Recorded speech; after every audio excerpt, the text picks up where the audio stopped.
I thought that when the game was back and forth, and I thought when it came down to somebody's got to take control, I thought that Western did. I thought they played really well in a crucial stretch of the game and took control. And you know, when you look at a stat sheet, it's phenomenal that we were in the game. When you see some stats that are on here, but I thought Nicastro and McGowan took control, and we didn't have an answer.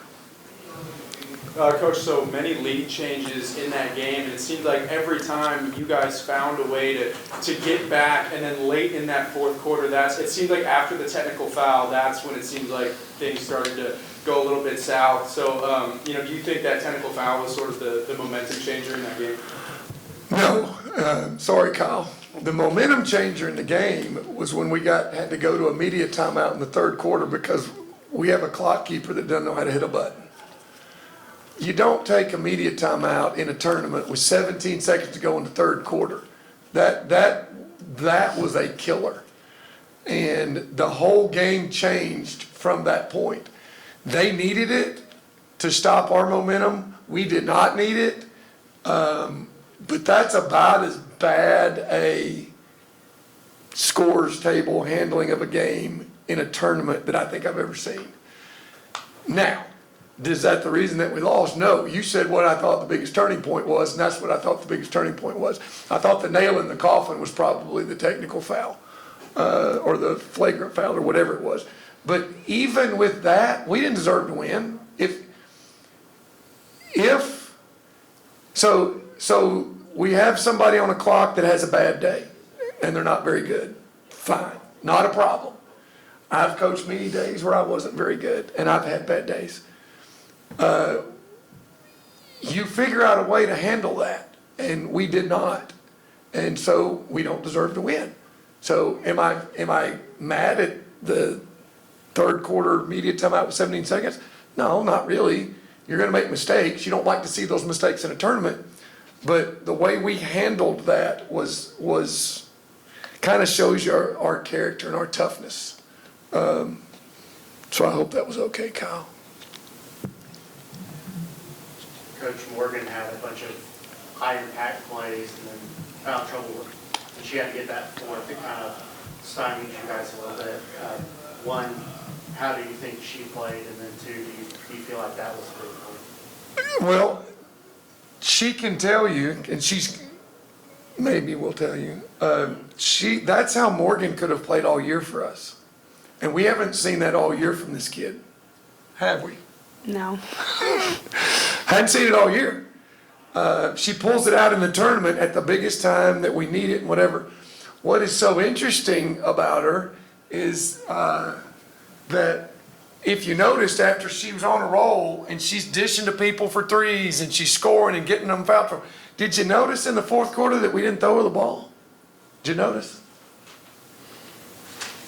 Did we call your name? Yes. Yeah. Did we throw her the ball? No. Okay. So we've got a kid playing like she's playing. They can't guard her.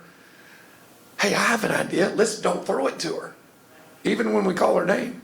That was disappointing because I think Morgan was playing like she always can play. And if Morgan's going to do that, in the tournament, you look for your best players to be the best players, and then you look for people to step it up a notch. And she did, and it was fun to watch her. Like, they couldn't do anything with her. It's just disappointing that all of a sudden we thought, let's don't throw it to her. Have you seen that from our teams in the tournaments before? Like, if we have an advantage, we're not going to throw it there. See, I'm a dumb coach. If something's working, how many times am I going to throw it to that person that it's working? I'm going to do it until it's the dumbest thing that's ever hit the face of the earth. I don't know any better. She's on a roll. Let's throw her the ball. And I thought she did a great job of handling that. I thought she did a great job on the defensive end. If she wouldn't use both of her hands and grab people so much, she might have dominated this game. But Morgan likes to make sure the officials are paying attention. She likes that.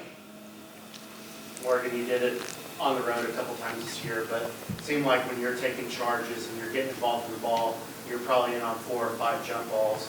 Are those the things that can propel your offense? And is that the role that you found today that you could be the most successful in? Yeah, I think I'm always successful on defense first, and then it leads to me getting motivated on offense and just feeling more confident on offense. Let the record show on a stat sheet that you made 5 of 6 free throws. Tell them why. Tell them the truth. Tell the truth. He changed my shot. No, thank you. And you're 1 for 1, which is 2 for 2 to end the season from the 3-point line. And tell them why on that one too. He changed my shot. Okay. And you finally listened. Yeah. Okay. Yeah. That's on tape now. Next question. Coach, was it tough that Kinley and Naya rushed shooting, I think 10 for 25, something like that? But you had other players step up and they kept you moving. Well, their 2 best players go 16 for 33 and get 43 points. And our 2 best players go 7 for 25 and get 22 points. My question would be, how are we even in the game? Because when you're in the tournaments, everybody better show up. And they did a better job of making it tough on Kinley and Anaya than we did making it tough on McGowan and Nicastro. And so, I mean, this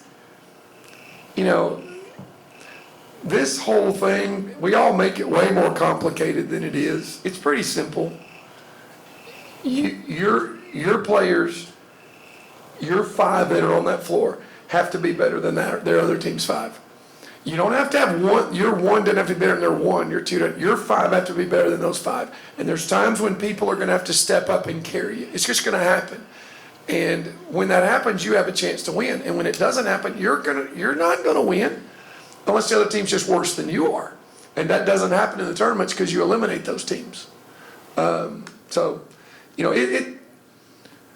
not shocked by the way we played in this game, especially after you saw our last week. Disappointed, but we kind of did this to ourselves. Is that fair? Yeah. Seriously, Yeah. don't you think we did? Yeah. What do you think we did to ourselves? Oh, I'm not supposed to ask her a question. What do you think we did to ourselves, Morgan, that showed up tonight? I mean, I don't know. You don't know? Well, then why'd you answer that, yes, we are? I don't know. This is when you're supposed to hit me, I'm supposed to answer for you. Well, you just asked me a question. Okay, so. fair enough. So I think, now if you look at the brackets and the teams and everything else, Western Illinois has beaten Eastern Illinois and beaten Lindenwood. So if I'm Western Illinois right now, I'm thinking pretty good. If you're UT Martin, I mean, we couldn't beat anybody that had a winning record. So I think for the tournament, Western Illinois has got a chance to make some noise if they'll take this and put it on the next level and not celebrate that they won a game. And if they're content, they're going to get beat tomorrow. But if they're not, they could keep going. And that's it's kind of this time of year. Anybody else? Come on, Kyle, you got a question? I do. 'Cause